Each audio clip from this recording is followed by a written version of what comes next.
Okay, for today's video, I am making smothered pork chop. It's just me, so I'm only going to use these two that I have right here. Okay, so I washed and dried off my pork chops. As you can see, I have it on a napkin.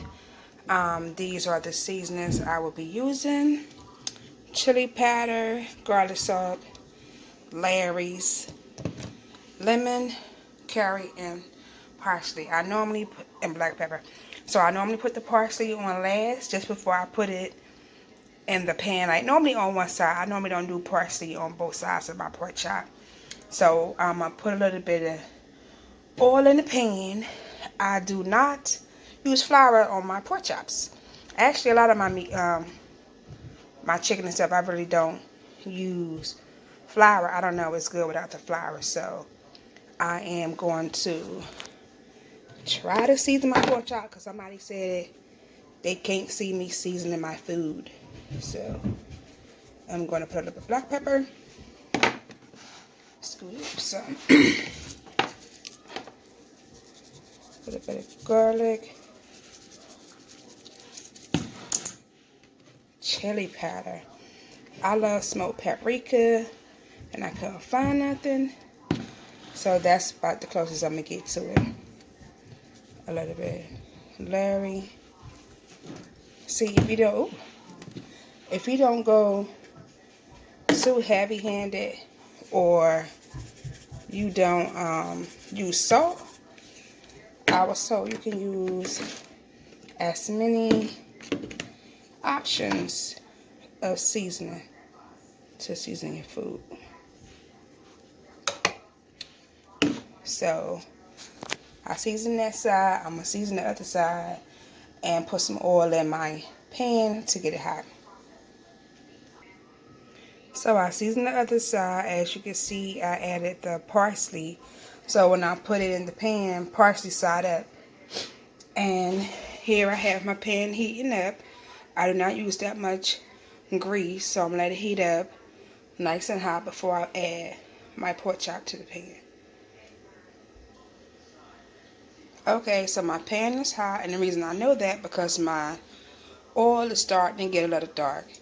So I am going to switch hands and add, I think I might just do one pork chop at a time because it's so big. So I'm put that in there like Tabitha said, like so, like that. Inside, and let that cook, brown very good on each side for about 5 or 10, maybe like 5 minutes. Not that long, because you don't want to overcook your pork chop. You don't want it to be too tough. So I will be right back. Okay, I done flipped my pork chop over. This is how it's looking, and it smells very good. I think when you don't have the flour, it doesn't take don't take that long to cook, if that makes sense. Well, it probably cooks like the same amount of time, but I don't know, I just like it without no flour. You can put flour on your pork chop, that is fine, but I choose not to put flour on my pork chop. And plus, I'm making the gravy, I'm going to smother it in gravy, so I'm going to put it right back in some gravy. So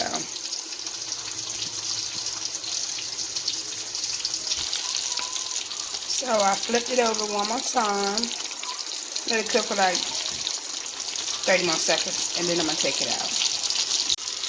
Okay, so while my pork chop is frying, this is the second one that's in the pan. I am going to chop up a green pepper and an onion, and I have the other one rested. So I'm going to cut this up because I'm going to drain some of the grease off. I'm going to take some of the grease out of the pan and use the dripping to cook my onions and peppers and make the gravy. So my green pepper is cut up, and my onion, I cut my onions kind of thick a little bit, so they won't be so thin when I put them in the pan. Okay, so I dumped some of my grease out and left that much in there. I'm going to add my onions and my peppers in. I have both of the pork chops out. And then I'm about to cook these down a little bit. So I have my peppers and my onions in the pan, and I am letting them cook down some before I take them back out and do my gravy. Okay, so I am going to take them out, put them to the side, and start my gravy. This is how you want your onions to look. You don't want them too soft because you still have to add them into the gravy. Okay, so I added a little bit, turn my stove down. So I put the grease back into the pan, and I'm going to add some flour to it. So I added the flour to it, and I'm going to stir it up like this. So I'm going to keep stirring, and then it's going to turn dark. It's okay if you got drippings from like, well, no. Make sure you don't have like no onions or nothing in the pan because they will burn faster. So I'm going to let this cook down. As you can see, I still have a little bit burnt pieces in there, but that's okay because it's going to cook. So I'm going to let this cook down until it gets the color brown that I like it to be, and then I'm going to add my water. Okay, so I want my gravy to be this color. So I'm going to step to the side and pour the water because I don't want all the steam to come into my face.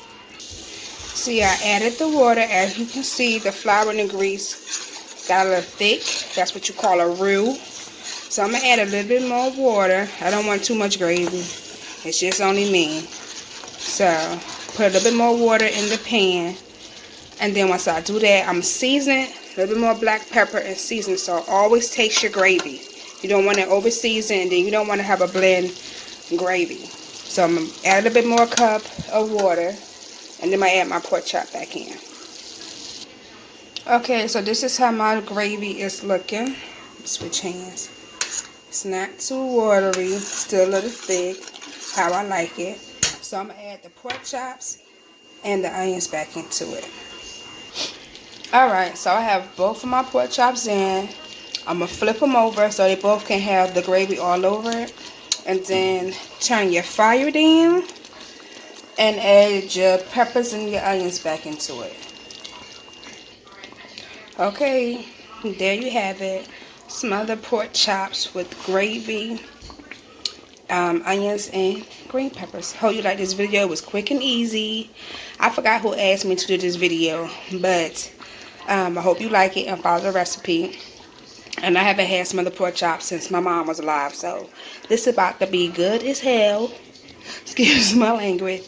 But I hope you like this video. It was really easy. I think it only took me like 10 minutes altogether to cook. It's not a long dish to cook. So, and whatever your size going to be added. I think I might make a little bit of rice and some broccoli on the side with mine. So, thanks for watching. Hope you enjoyed this video.